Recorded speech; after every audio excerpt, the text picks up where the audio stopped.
साईं बाबा का नाम लेके अब हम 5वां अध्याय सुनिए।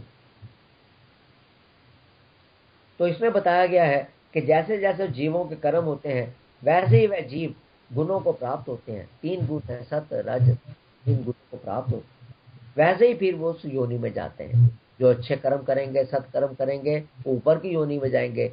जो नीच कर्म करेंगे, तामसिक कर्म करेंगे, वो नीचे की योनियों में चले जाते हैं। शूकर कुकर या उससे भी नीचे चले जाते हैं। जो जीवात्मा गुणों से जुड़ा है, अर्थात जो प्रकृति में स्थित है, फंसा हुआ है, वह संसार चक्र में घूमता रहता है। जो जीवात्मा सत रज तम इन 3 गुणों से बंधा हुआ है, वह वैसे ही भोगों की प्राप्ति के उद्देश्य से कर्म करता है। कोई नीचता से बंधा हुआ है, वो वैसे ही कर्म करेगा, किसी को लूट कर धन इकट्ठा करेगा। फिर अपने उन किए हुए कर्मों के कारण फल भोगने के लिए कई कई योनियों में जन्म लेता है और कई रूपों में प्रकट होता है। और जहां भी वो जाता है वो उन 3 गुणों से जुड़ा रहता है। मौत के बाद जीवात्मा 3 मार्गों से जाता है, देवयान, पितृयान और निरंतर जन्म मरण का चक्कर। जब तक जीवात्मा मुक्त नहीं होता, कई चक्कर में घूमता रहता है। अब इस उपनिषद में आगे बताया गया है कि जीवात्मा क्या है। हम बात करते हैं, लेकिन कभी कभी यह प्रश्न भी उठता है कि जीवात्मा है क्या आफ्टर। तब उसको यहां पर समझाया गया है, लेकिन उसको समझाने के लिए हम थोड़ा सा प्रकरण भागवतम से भी लेंगे, श्रीमद् भागवत से लेंगे, जो श्री कृष्ण भगवान उद्धव जी को 11वें खंड के अंदर बताते हैं। परमारथ की नजर से संसार में जो कुछ भी है वह आत्मा ही है। वह आत्मा स्वयं विश्व बनता है, वही आत्मा विश्व बनाता है, और जिसका नाश होता है वह भी स्वयं आत्मा ही अर्थात परमात्मा ही है। परंतु आत्मा जो देह में है, जब देह को अपना स्वरूप मान लेता है, तब उसका नाम जीवात्मा हो जाता है।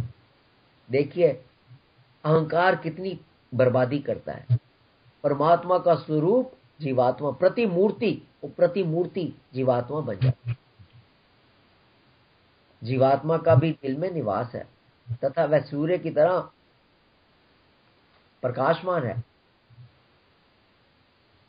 परंतु उसकी 2 विशेषताएं हैं। वह संकल्प और अहंकार से युक्त है। यही बात ईशोपनिषद में भी बताई गई है कि आत्मा की 2 कैरेक्टरिस्टिक्स हैं, 2 विशेषताएं हैं। वो संकल्प और अहंकार से युक्त है। वह अत्यंत सूक्ष्म है तथा परमात्मा से अलग है। वह बुद्धि के गुण और आत्म गुण से युक्त है, अतः सुई की नोक के समान सूक्ष्म आकार वाला भी है। सुई की नोक का केवल उदाहरण है। इसे पुनः समझाने के लिए बताया गया है कि अगर बाल की नोक के 10,000 हिस्से कर दें, तब जितना उस टुकड़े का एक हिस्सा है, जितना उस टुकड़े का एक हिस्सा सूक्ष्म होगा, उतना ही जीवात्मा सूक्ष्म है। वह इतना सूक्ष्म होने पर भी असीम होने में समर्थ है। बिना सीमा, असीम मीन्स सीमा रहित, इतना सर्वव्यापक हो सकता है वो, अर्थात वह जगत में सर्वव्याप्त हो सकता है।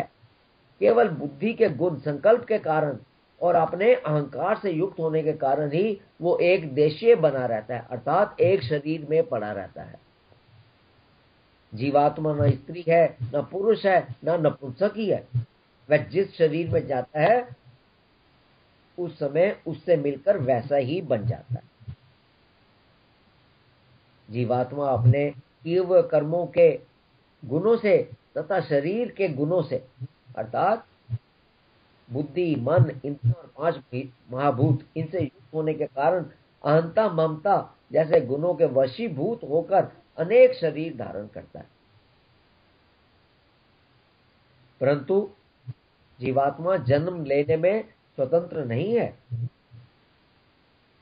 इसका संबंध जोड़ने वाले साथ वो क्या जन्म लेगा, वो परमेश्वर है। और उस परमेश्वर को जान लेने पर जीवात्मा सदा के लिए मुक्त होता है। वह परमेश्वर प्रेम, श्रद्धा, भक्ति से पकड़े जा सकते हैं।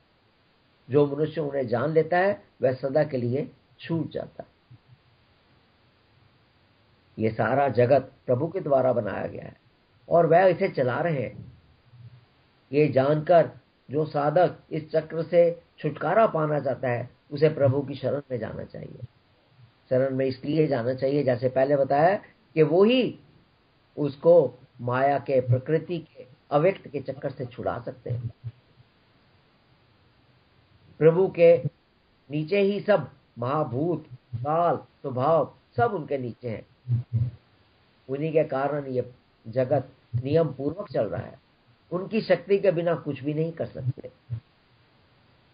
जो साधक सत, रज, तम इन गुणों से व्याप्त अपने वर्ण और आश्रम, हमारे वर्ण है क्षत्रिय, वैश्य, शूद्र, ब्राह्मण, और आश्रम गृहस्थ आश्रम, वानप्रस्थ आश्रम, इस प्रकार ये आश्रम दिए।